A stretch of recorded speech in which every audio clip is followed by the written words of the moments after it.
여기서 우리 비혼이나 이런 분들이 얘기한 트랜스포메이션, 지금 변형의 과정이라는 것을 지금 너무요. 몸으로 살고 맞아요. 계실 가능성이 있죠. 지금까지 네, 맞아요. 나와 전혀 다른 양태, 네. 어떤 심리적인 거가 내가 지금까지 살았던 세계하고 다른 차원의 세계로 옮겨가는 과정일 가능성이 있죠. 맞아요. 그러니까 이제 그동안에 배웠던 어떤 이런 것들이 굉장히 지식 조각에 머물렀던 그렇죠. 그런 조각조각 움직였던 이런 것들이, 그래서 알지도 못하고 떠들었던 이런 것들이 이렇게 몸으로 막 겪어내는 그것을 통해서 너무 힘들기도 하면서 신기하기도 하면서, 와, 이거는 정말 한마디로 진짜 트랜스포메이션. 교수님 딱 맞는 말씀을 하셨네요. 진짜 그런 과정 중에서 한 며칠을 보낸 것 같아요, 제가. 그게 연금술사들이 얘기하는 그런 변모예요. 연금술이 우리가 배운 것은 어떤 화학이 있기 전에 원시적인 형태 내지는 아직 과학적인 수준이 아닌 어떤 그런 상태에서 저급한 화학 뭐 이런 정도로 이해를 하고 있는데, 연금술을 깊이 공부하신 분들은 그게 바로 종교 철학이었다고 봐요. 그러니까 가장 깊은 의미에서의 우리의 영혼에 대한 얘기를 하고 있었다는 거예요. 거기서 다 금이라고 하는 건 하나 상징적이고, 물질적인 것은 하나의 전면에 나타나는 거고, 실제 그분들이 추구했던 것은 가장 깊은 우리의 인간이 가지고 있는 신성에 대한 것을 찾아가는 과정, 그 얘기를 하고 있었다는 얘기예요. 화학 이론을 여러분 공부하다 보면 어떤 물질과 어떤 물질이 만나면 여기 트랜스포메이션이 일어나죠. 네. 전혀 새로운 물질이 탄생하는 것을 이렇게 보는데, 이런 것은 하나의 표면에 드러난 거고, 실제 상징적인 깊은 의미에서는 이분들은 영혼에 대한 얘기를, 영혼의 추구자였다. 그래서 종교 철학자들이었다는 얘기예요. 그래서 여러분들이 조금 깊이 들어가면 융이 알키미스트였다고 봐요. 바로 연금술을 공부하신 분이에요.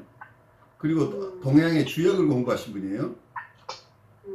그리고 동양 사상이나 서양 사상 속에 있는 이런 어떤 깊은 스피리추얼한 부분을 접근해가는 방식을 자기 안에서 통합해내려고 무척 애썼던 분이죠.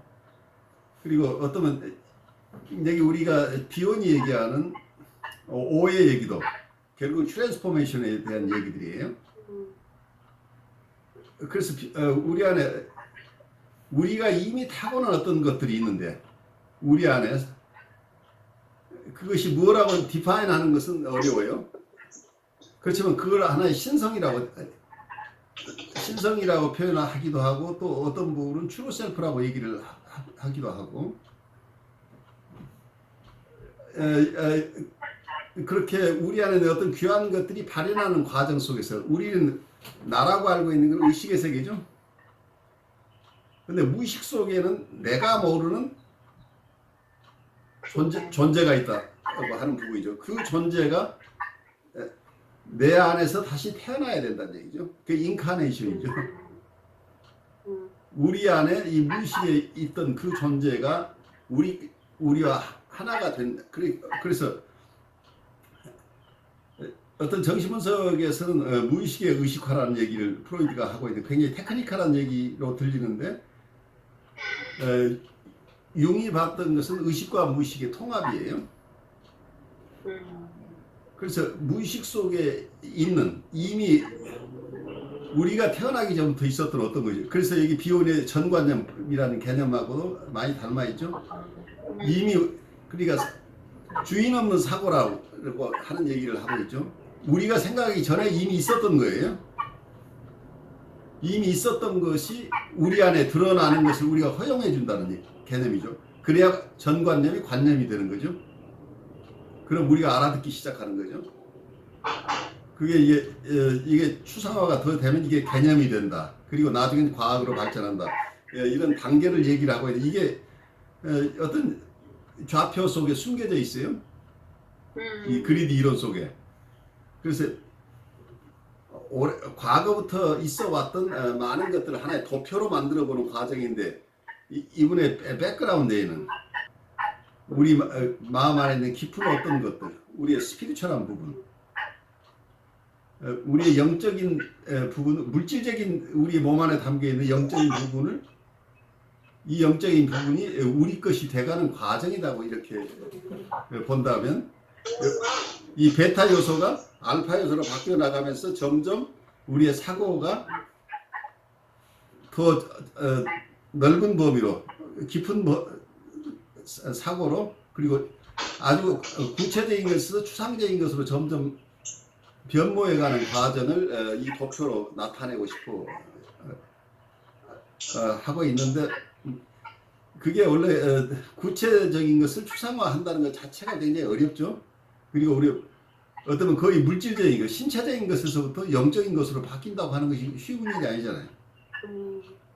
그 바디가 스피리트를 담고 있다고 하는데 아마 융의 얘기를 듣다 보면 그런 얘기들이 나오죠. 옛날에 신화의 얘기들이 많이 나오는데 과거에 굉장히 신적인 존재가 있었는데 신과 거의 같은 인간이 있었는데 그 인간이 어느 순간에 다 산산조각이 나서 세상 곳곳에 다 흩어졌다는, 그게 다 물질 속에 들어갔다는, 말하자면 금속 속에도 이 완전했던 하나의 인간, 신과 같았던 인간이 그 존재가 물질 속에 들어있다고 보는 거죠. 그래서 그 물질 속에 있는 존재가 자기의 원래 모습을 회복해가는 과정, 그 영적인 존재가 자기를 드러내는 과정 속에서 결국 우리 인간의 성장이 일어난다. 이제 이렇게 보는 거죠.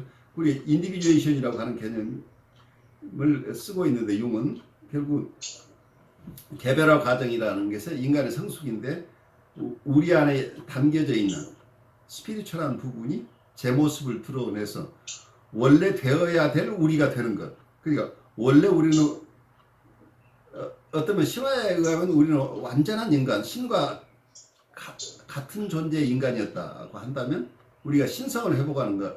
근데 우리가 계속해서 또 신성이라고 그러면서 또 하나의 트루 셀프라고 하는 얘기가 우리가 계속해서 여러분들이 이 말을 이때는 내 트루 셀프라고 얘기도 해도 되는 자리가 어떻든 신성이라고 얘기를 해도 된다고 할 때 우리가 계속해서 개념상의 혼란을 일으키는 이유가 원래 신화에 의하면 우리 인간은 신과 거의 같은 존재였다고 하는 것 때문에 결국 내가 내 트루 셀프를 회복하고 한다는 것은 내 안에 있는 신성이 발현되는 것이다. 이렇게 보기 때문에 이 두 가지가 분리해내기가 굉장히 어렵죠. 개념적으로도. 그래서 여기서 신이라고 하는 개념 자체를 어느 한 종교의 신이라는 개념보다는 여기에는 영지주의자적인 우리는 뭐 그노시스트라고 표현하는데 영어로는 나스틱스라고 얘기해요. 영지주의자들이 가지고 있어. 이게 기독교 전통에서는 이걸 이단, 초기부터 있었던 이단이라고 얘기를 하죠. 근데 이 이단은 어쩌면 그리스도교에만 영향을 미치는 이단이 아니고 전 세계 많은 종교 속에 이 이단적인 요소들을 가진 어떤 그룹들이 있어 왔던 거죠. 근데 그래서 여기서 이분들이 얘기하는 신성이나 우리가 알 수 없음이나 어쩌면 이데아라고 하는 것, 이데아 형식 이런 것들 속에서는 동서양을 막론하고 오래전부터 추구해온 스피리추얼리티에 대한 추구가 숨겨져 있다고 하는 것을 조금 이해하면서 우리가 정신분석을 공부하지만 그 밑바닥에는 전통적으로 인간이 우리를 깊이 알아가고자 하는 엄청난 오래된 추구, 끊임없는 여기서 도의 추구가 있어요. 그러니까 융이 만났던 건 동양의 도를 만났어요. 그래서 동양의 정통하신 분들과 같이 논문도 쓰고 했어요. 그래서 동서양의 어떤 스피리추얼리티를 융합해내고 있다고 하는 거예요. 지금 정신분석가들 중에 이런 분들이 우리가 아는 것보다 더 깊이 스피리추얼리티를 이게 맞다 틀리다를 떠나서 오래된 전통이 어쩌면 그리스 이전부터 있어 왔던 이런 에집트나 고대 중국에서부터 내려오는 전통들이 이 속에 숨겨져 있죠. 그래서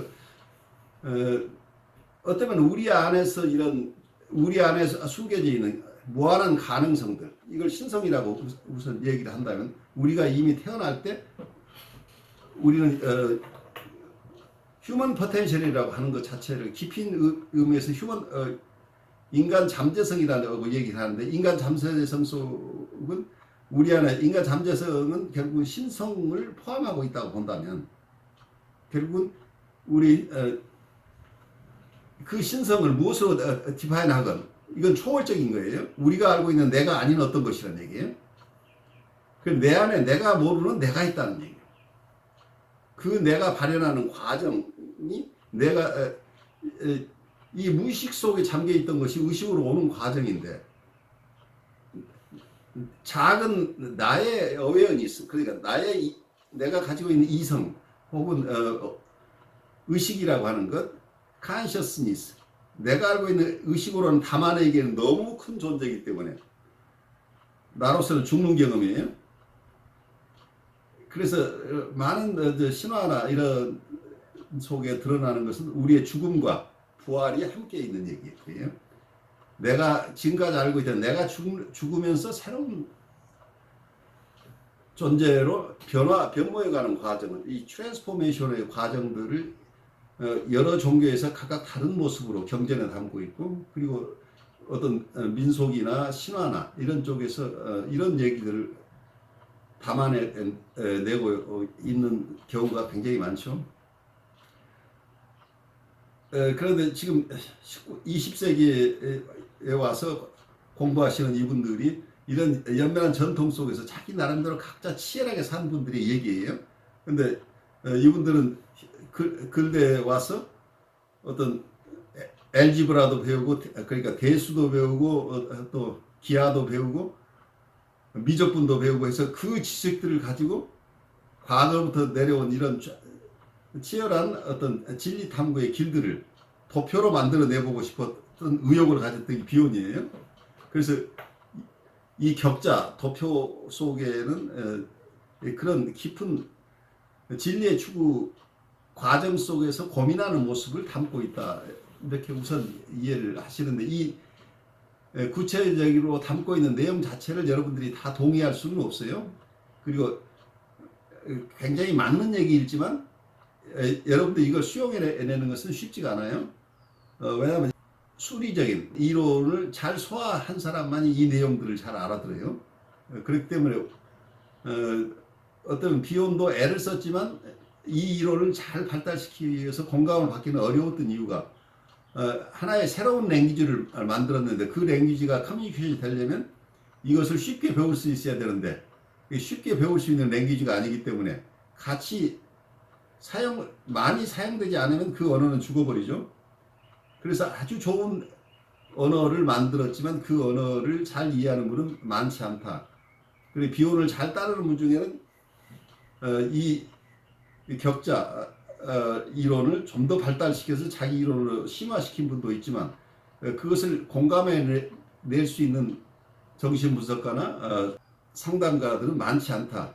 이렇게 지금 상황이 그렇게 읽히는데, 그래도 이분이 시도했던 것이 어떤 것인가를 아는 것은 우리의 사고의 범위를 굉장히 확장시켜 주기 때문에, 구체적으로 여러분들 잘 모르지만 이분이 무엇을 하려고 하는가를 이해하는 것으로 오늘 시간을 좀 가져보죠.